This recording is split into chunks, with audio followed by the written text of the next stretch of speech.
Demak, insultni davolash haqidagi 3-videomizni tomosha qilmoqdasiz. Endi boshlaymiz. Insult sizda yoki yaqinlaringizda insult holati kuzatilgan bo'lsa, uni davolash uchun biz quyidagilarga e'tibor beramiz. Avvalambor, insult bo'lganda davolash uchun qilinadigan amaliyotlar bular faqat tozalash ishlari olib boriladi. Demak, biz agar operatsiya qilib miyadagi mana shu qotib qolgan qonning o'zini oladigan bo'lsak, bir aytarli natijaga erisha olmaymiz, juda ko'p miqdorda.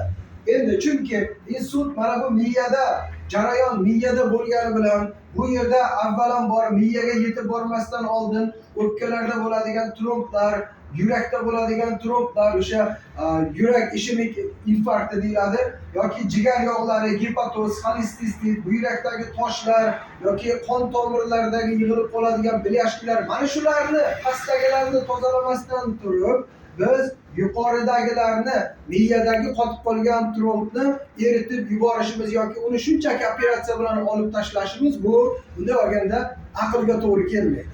Biz agar insultni haqiqatan ham 100% garantiya bilan davolaymiz desak, bunga bir necha oylar vaqt ketadi va asta-sekinlik bilan bu jarayon davom etadi. Ya'ni miyada bo'ladigan trombni yo'qotish uchun biz avval organizmning pastki tomonidagi ichaklar, jigar, mana bu bovur deymiz, mana shularni yoki o't qopini, buyraklarni tozalashimiz kerak. Ana shundagina haqiqiy rezultat bo'ladi. Demak, biz avval ichaklarni, jigarni, o't qopini, buyraklarni, qon tomirlarini, yana bundan tashqari limfa bezlarini tozalashlik eng asosiy rol o'ynaydi. Limfa terapiya deb chiqqan, hozir Toshkentda bor, limfa terapiyani surishtirsangiz bo'ladi, bu ham juda katta foyda beradi. Endi buni tozalashda nimalarga e'tibor beriladi? Davolashning eng asosiy bosqichi mana shu yerda bo'ladi. Birinchi klizma qilinish kerak. Ikkinchisi hijama qilinish kerak. Undan keyin zuluk qo'yilish kerak.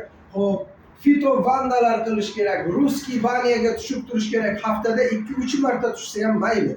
Bundan keyin xo'p, asalariga chaqtirish, ya'ni apiterapiya. Bundan keyin igna bilan davolash, iголка bilan davolash. Endi massajlar, asalli massaj, klassik massaj, farqi yo'q, qanaqa bo'lsa ham massajlarni olib turish kerak. Bundan keyin to'g'ri ovqatlanish. Albatta, to'g'ri ovqatlanishga amal qilinadi. Dieta emas, parhez deyiladi, dieta unaqa emas. To'g'ri ovqatlanish kerak bo'ldi. To'g'ri ovqatlanishga alohida to'xtaymiz va eng oxirida giyohlar, mana bu yuqorida ko'rsatilganidek barcha joyda o'sadigan, qanaqa bo'lsa ham giyohlardan iste'mol qilish kerak. Qaysi giyohlar? Keyingi videolarda giyohlar haqida ma'lumot beramiz.